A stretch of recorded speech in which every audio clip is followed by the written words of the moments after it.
had to hazard a guess. I'd say they glue these ones from the inside. Look at the on there.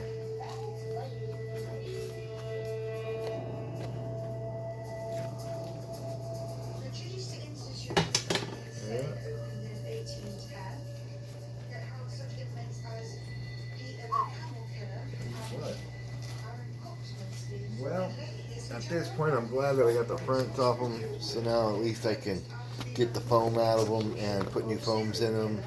And I can just reseal them back on. These are the OEM tires that were on it, and they weighed a ton with the water in them, and it was causing some issues. So, yeah, there we go.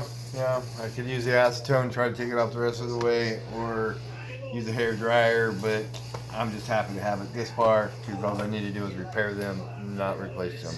So, peace out. Peace out.